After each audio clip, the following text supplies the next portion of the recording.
Hello students, today we'll study about group discussion. Though group discussion is a practical activity, but before doing it practically, we need to understand the different aspects of group discussion. So let's start. We need to understand what is a GD or group discussion. So group discussion is a modern method of assessing students' personality. Group discussion is a process where exchange of ideas and opinions takes place. In a group discussion, a topic is discussed by a group. So we are studying group discussion with respect to the student's personality. So here we are assessing student's personality, but in different scenarios, it is used to assess the individual's personality, you can say. Now we'll understand how a group discussion is conducted.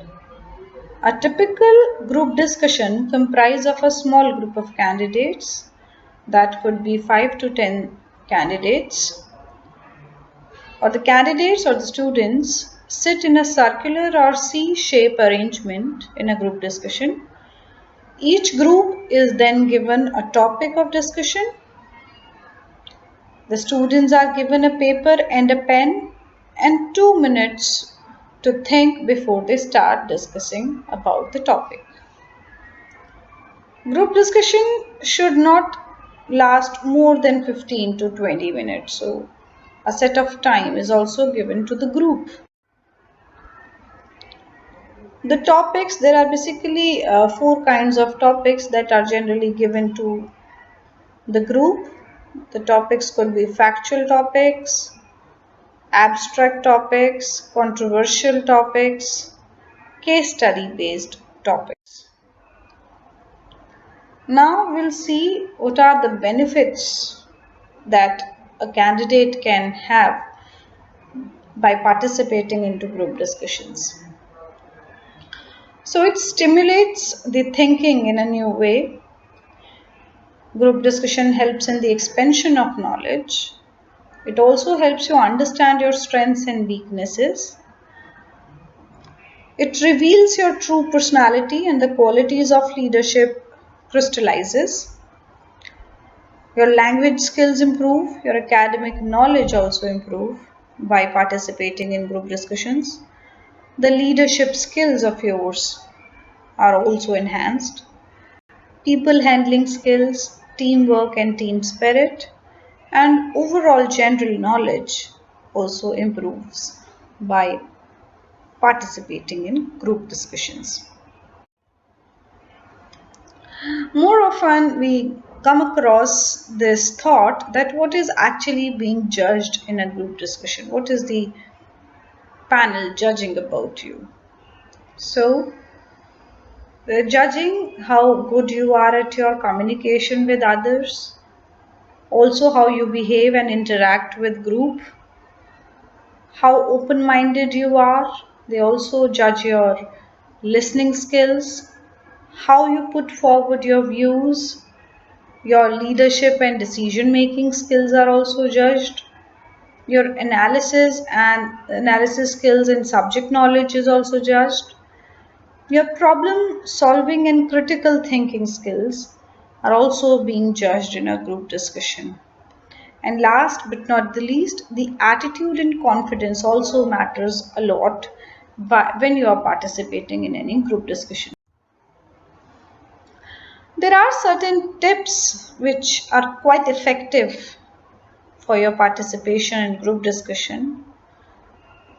The first is understand. You need to understand the topic before attempting to contribute into the discussion. When you speak, you try to get a chance to speak. If you cannot get a chance to speak, make your chance. Try to find out a gap where you can speak.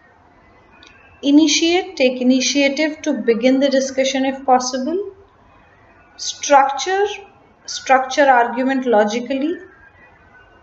Justify your stand, justify what point you are trying to make. Summarize, if you're summarizing, then summarize the discussion effectively. Should be clear about summarizing.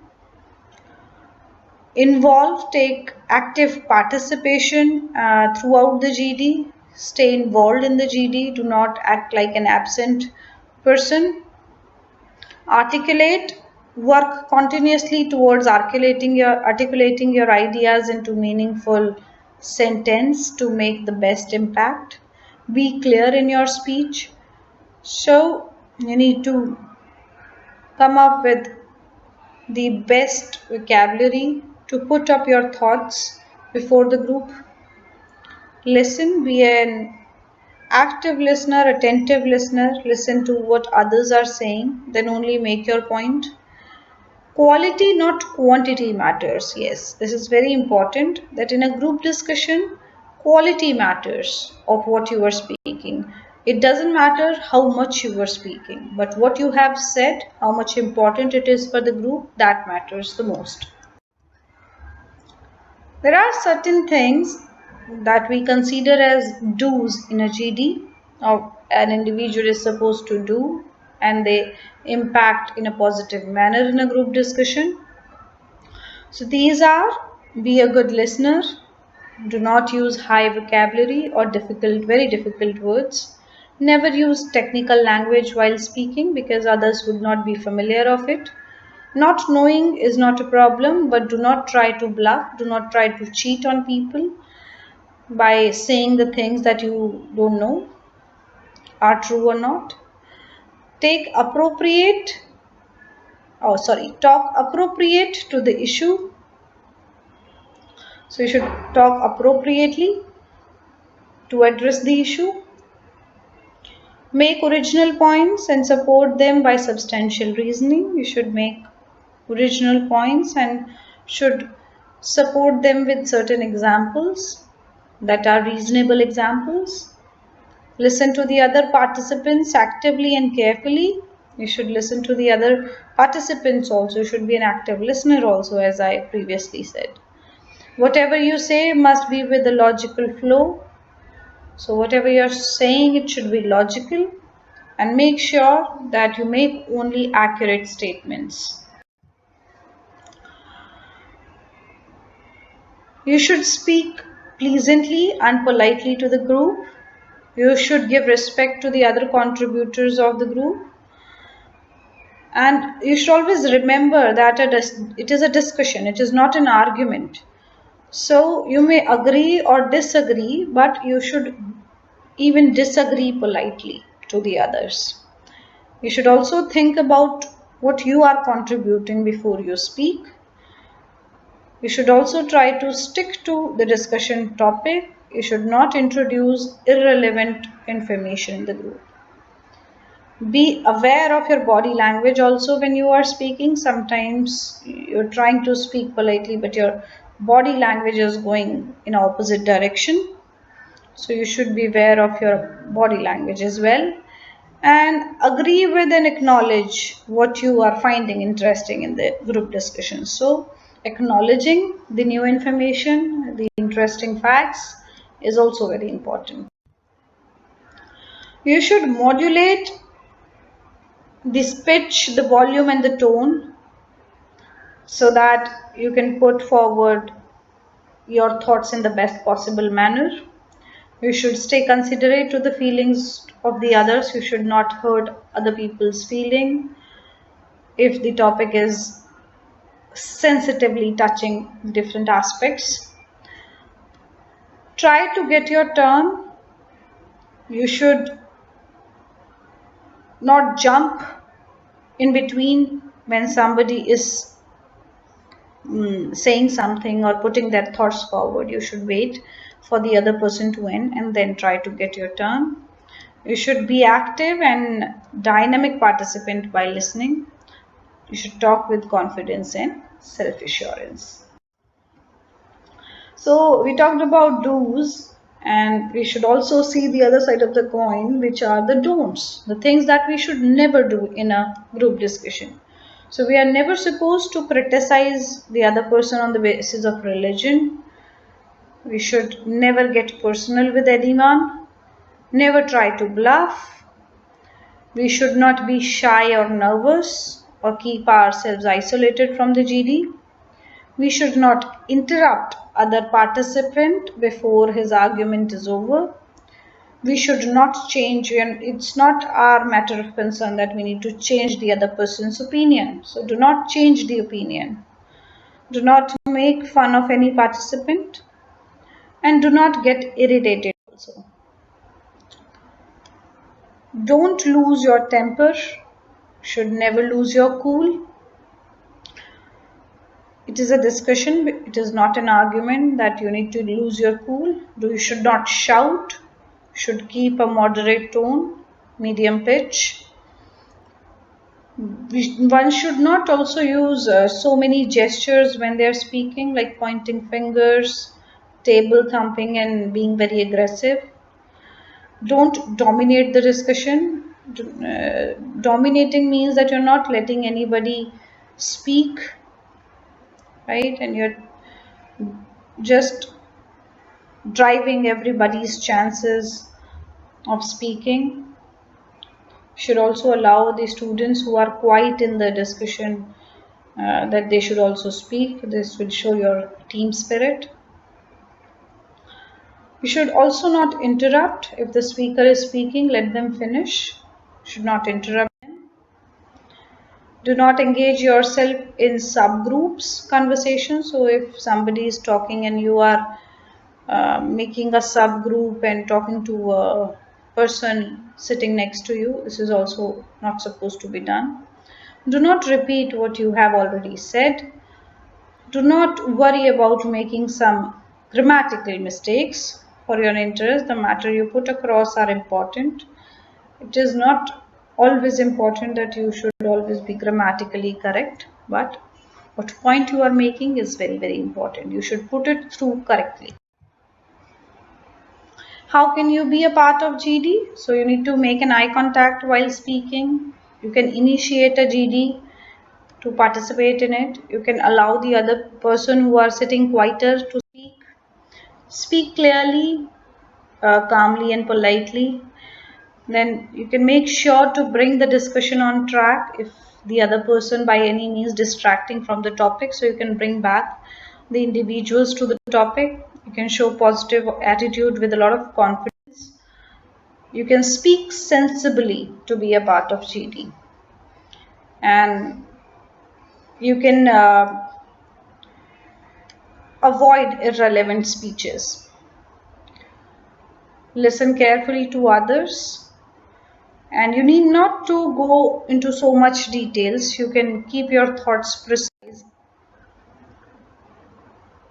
So what are the initiation techniques of a GD? How can you initiate a GD? How can you start? You can state the topic and then you can quote somebody if you know any definition or any speaker who would have said anything really famous related to the GD topic. You can define the topic. You can raise a question amongst the group also. You can also, if you know any facts, figures and statistics, you can come up with that also. You can make a shocking statement.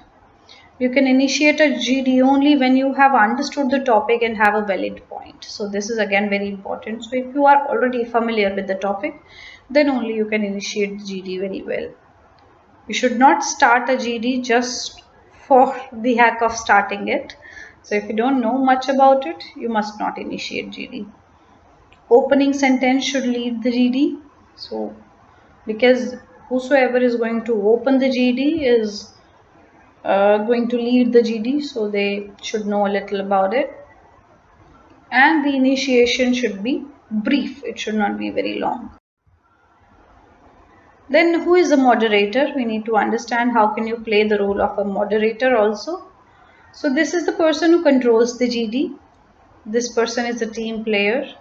He leads the GD and allows silent and struggling participants to get in. This person leads GD back on track if the individuals are going away from the topic. This person, moderator, also requests participants not to interrupt, argue, or make controversial remarks. So, these are the basic roles of a moderator. And then the person who summarizes, how the person should summarize the GD. They should avoid raising new points, because summarization means that the points which have already been stated, you are just putting a light on it. So avoid raising new points, avoid stating only your viewpoint. You are not supposed to say only your viewpoint, you are supposed to say the group's viewpoint. Avoid dwelling only on one aspect of the GD. So you cannot always just talk about what are the positives talked about in a GD about a certain topic. You have to also throw some light on the other side of the coin, on the negatives also. Keep it brief and concise. It must incorporate all the important points that came out during the GD. So all the important points should be highlighted in the summarization. If the examiner asks you to summarize a GD, it means GD has come to an end. So when the examiner will say that it's time to summarize, that means the GD is over. Do not add anything once the GD has been summarized. So once the summarizer has summarized it, so after that you're not allowed to make any additional points to the GD. So when you are summarizing a GD, there are certain sentences that you can come up with or begin it with. So you can start with, in a nutshell, we discussed about, or to summarize this GD, I want to state these points. So state group opinion, not just your opinion. Incorporate all major points. Keep it brief. If a consensus is made, then conclude with one consensus. If mixed opinion, then take a poll. Also, you can ask people to raise hand or say yes, no, and vote in favor or against. And that is how a GD ends after summary. I have jotted down certain statements that can help you to take your chance to speak, and which will help you to agree and disagree with the other individual who is speaking. So you can go through all these sample statements which could be used while participating in a GD. So with all these previous points that we have discussed, you can practice GD. Choose a GD topic amongst your own classroom group and practice it for your examination. Thank you.